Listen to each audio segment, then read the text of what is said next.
Officials say all blood collected stays right here in Western New York to help patients where we live. We anticipate that the need for blood at the hospitals will continue. In addition to the trauma patients from yesterday, there's the other patients at the hospitals who are getting surgery or coming in, and they need blood available too. So it's important that we have the blood we need to make sure that the hospitals have the blood that they need for patients. In addition to the full shelves local hospital had, Connect Life says 200 additional units of blood were sent out just last night alone.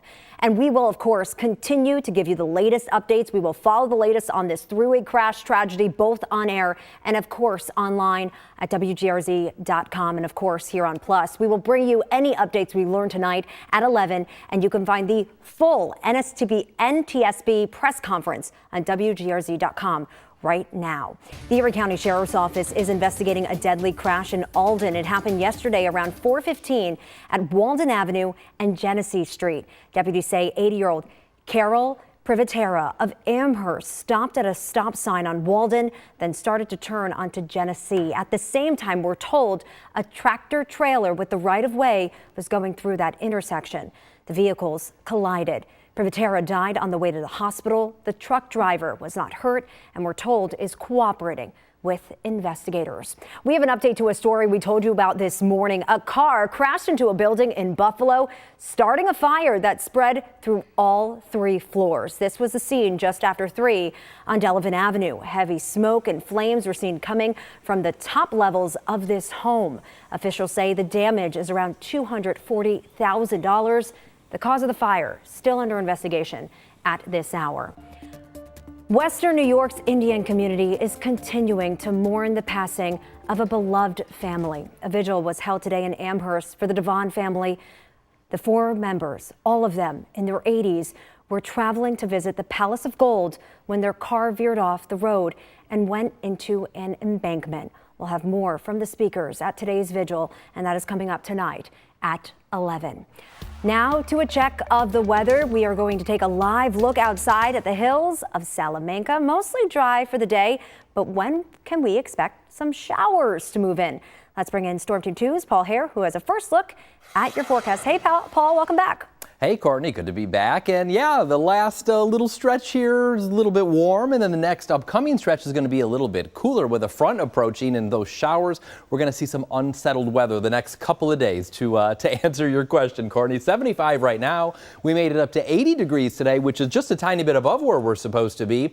As we go through the overnight, getting down to about the mid 60s, and then tomorrow getting up to the mid to upper 70s, pretty much close to where we're supposed to be. But we'll see cooler temperatures thereafter. There's that front that's on the way with a whole lot of thunder activity. That is going to be reaching us, going to fizzle out a little bit as we go through the overnight. For the first part of the day for Sunday, it looks like some possible showers. The afternoon, though, looks okay. So mostly clear in the afternoon into the evening. But then it looks like some showers and thunderstorms possibly on the way for Sunday night. Courtney will have all the specific details a little bit later. All right, Paul. Thanks. The Buffalo Bills are back in action tonight in the final game of the preseason. And before things get underway down in Tampa, let's bring in Channel 2 sports reporter Jonathan Acosta for a look at tonight's game and who we may or may not see, Jonathan, on the field on this one.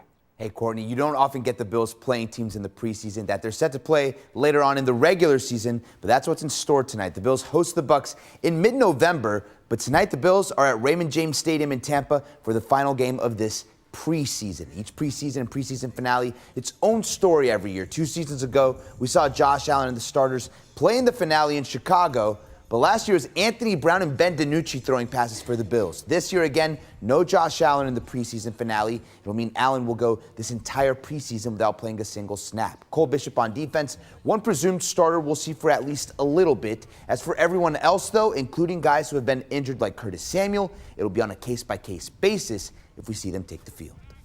I think it's more on an individual basis who we feel like we need to still see, who has not been out there enough, maybe due to injury in this case with Curtis. So yes, from the standpoint of wanting to see a couple of those guys, and then certainly evaluate special teams pieces as well as it relates to certain positions in particular.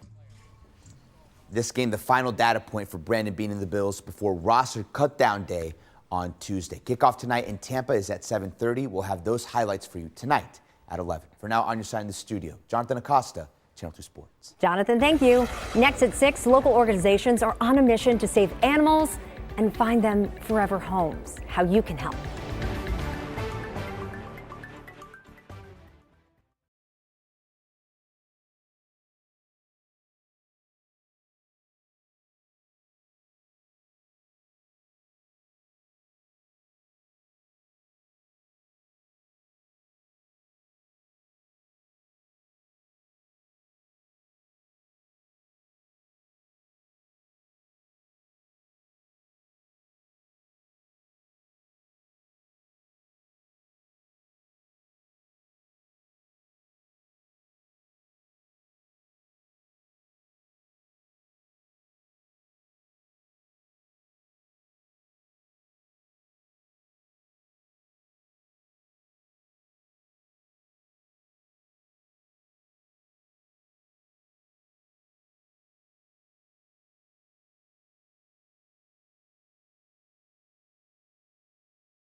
We are learning more about a major animal rescue in Cattaraugus County. The SPCA there says they've rescued more than 50 animals, 41 dogs, and 11 cats from poor living conditions. We're told the animals were found throughout the home, including the living room, basement, kitchen, and garage. It's a day one of the assistants at the SPCA says she will never forget. I think it was the worst for us because there just felt like there was no sympathy for them and not being considered for or advocating for them at all. So I would say this one was the worst. In the past, I'm sure there's the big ones, but for us, this one was the hardest. Staff are now caring for these animals, working to rehabilitate them and prepare them for adoption. For a full list of animals available for adoption, you can visit the SPCA's website. Helping cats and dogs find their forever homes. That's the goal of the Clear the Shelters event at the Dome on Worley Drive in Williamsville. And Two on Your Side is proud to partner with Western New York's Fantastic's Adopt-a-thon, bringing together more than 20 rescues and shelters from across the region. Dozens of dogs and cats were here hoping to connect with loving families. I'm going to smile for a month. And I feel really lucky to live in this community where we treat animals like family members. And there's a really nice community of people, like-minded people who want to do right by animals. So it gives me life. And we're told if you are not ready to adopt, volunteers and foster families are just as important. And here's a live look over downtown Buffalo. Your forecast with Paul is next right here on Channel 2 News at 6.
All right, back now with Paul. And, Paul, welcome back. Yeah, good to be back. Here we We're are. happy to have you. I'm sorry that it's a little chilly, some may say. I saw some people on Facebook talking about sweater weather. I'm not there yet. I'm not ready for it. No, for real. Yeah, we have a front moving through this temperature. We're finally seeing temperatures below normal. Although it looks like beyond this upcoming week, things are going to get back to, like seasonable temperatures. But yeah, it's definitely going to be a little chilly. I don't know about sweater. That's Somebody was saying sweater weather and I panicked. But I know Dan has been saying all week, we are not done with summer just yet. We can't be. The sweater thing is a little bit dramatic, not going to lie. But yeah, it is going to be a little bit cool. So to start us off here, a decent Sunday, I'm going to call it. So it looks like in the early morning hours into the late morning, probably some scattered showers. The afternoon looks like it's going to be okay. And then we have some showers late at night. So again, plenty of dry time, possibly a sprinkle or two throughout the day, but all in all, not too bad. But it is going to be a little bit unsettled the next couple of days through Tuesday with some on and off showers, possibly a rumble of thunder embedded in that as we move through here. And then temperatures for pretty much the entire week here, 5 to even 10 degrees below where we're supposed to be. But the good news is beyond that, things return pretty much to normal. Temperatures supposed to be in the upper 70s for this upcoming period right here. Looks like we have some clouds covering part of the area. There's that front that's on the way. A lot of thunderstorm activity associated with it. By the time it reaches us, it looks like some of that is going to settle down.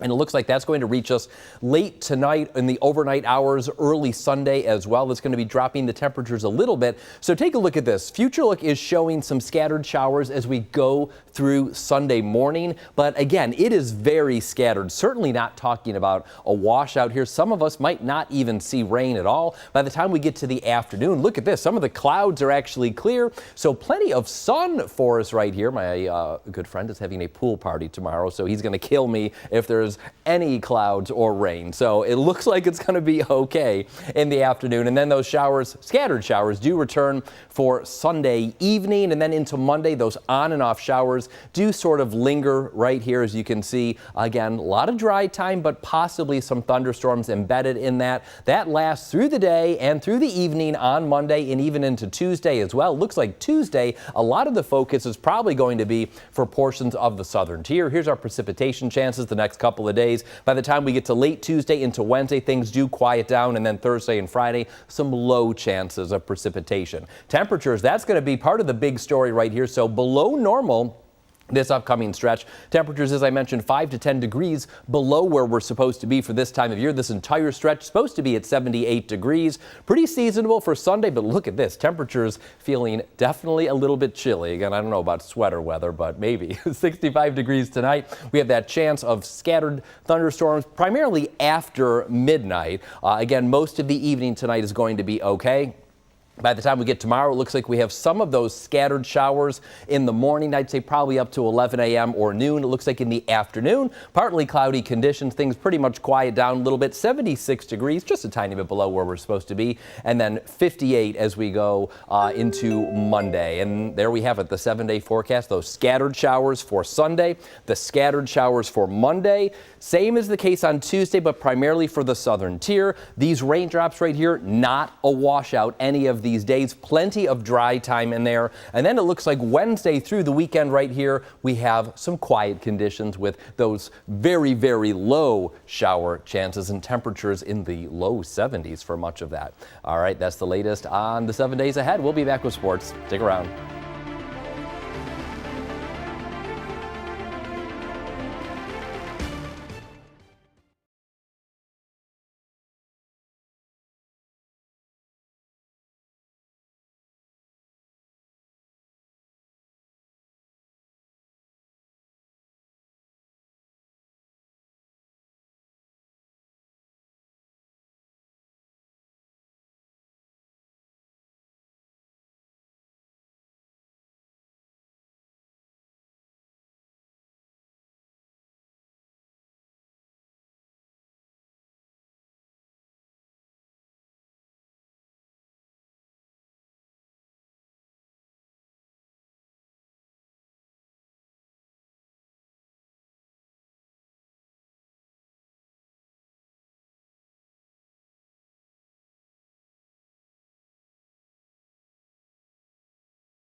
This is the Two on Your Side Hearing Evaluation Services of Buffalo Sports Desk.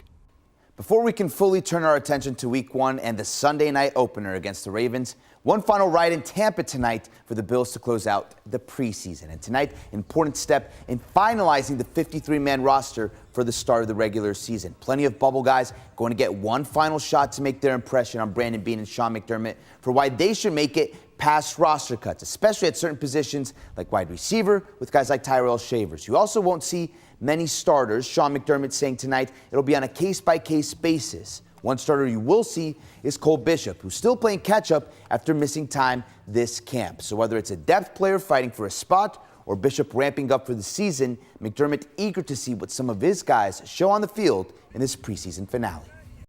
It's big for every player that is trying to make this team or make an impression on film, right? And I don't take that lightly at all. It's an important game for a lot of these guys, and I respect that. I honor that, and I want the best for all of these guys. I really do. I'm looking forward to this weekend, watching them, watching Cole. Cole will play this weekend a little bit as well, so fully confident in Cole. It's the reps that he needs to create these calluses that you get when you're young and trying to grow in a position, and but being out there is how you get that experience. McDermott earlier this week saying the team is still looking for who that starting safety will be next to Taylor Rapp this season. Bishop the presumed favorite, but another important step for him tonight in Tampa. One guy we definitely won't see on the field tonight, Josh Allen. That means the reigning MVP will have gone this entire preseason without taking the field for a single play. It's a departure from how we've seen Sean McDermott handle his star QB in the past. He played last year in one preseason game, 2 games for Allen in the 2023 preseason, including the finale in Chicago. But this year, it's a different story, and it's a decision that comes with a clear rationale from the Bills head coach. Number one, that's my job, is to adjust as need be, and you got the reigning MVP, and I feel like he's shown to this point that he's in a good spot. Josh is in a spot where, he and I talk about that, and listen, he's always going to want to play. That's what competitive people want to do. They want to play, but I have a responsibility as well to protect him, and in doing so, protect our team. So, again, I think he's on schedule, and he's looked good. You've been out there at practice, and you've watched. He's looked good to this point, and I feel good about where he's at right now. With Allen not playing, we'll see how much Mitch Trubisky plays in this one. He seems to have the lead for the QB2 job over Mike White. Probably a good amount of run coming up for Shane Buechele in this one as well. Kickoff tonight at 7:30. We'll have the recap tonight at 11. But for now, that's it for your look at sports. We're back to wrap up Channel 2 News right after the break.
All right, take a look at this. Some elite skydivers, my goodness, are taking to the skies in Illinois this week to break world records.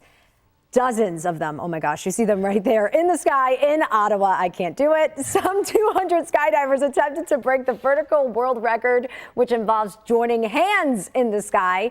In another attempt at this week's skydiving event, a group is trying to break the 250-way Illinois state record, where they will fly in the belly to earth position for the formation. The skydivers attempting to break the record are among the world's elite skydivers and have come from 53 countries across the world. If everyone didn't already notice, I'm afraid of heights, so that's a no for me. How much money would it take for you to go out Oh and do gosh, that? no way. Couldn't. No amount of money? Couldn't do it. I'm in the Couldn't same do boat, it. yeah. I'm getting like goosebumps thinking about it. I like What about my you? feet on earth. Yeah. And I'm cool with that, yeah. I did it once. Okay. Never again. Shout out to You have 20 seconds. Tell us about your experience. It was terrifying. It's pretty much exactly what you would imagine it to be. Paul did it for us. That's why. Paul's We're in got the it. clear now, yeah. Thanks so much for watching us for Channel 2 News at 6. NBC Nightly News, well, that is going to be next at 6:30 on your TVs. And we'll see you right back here at 11 for Channel 2 News tonight. Don't forget Kevin Lavello, too, at 7 o'clock.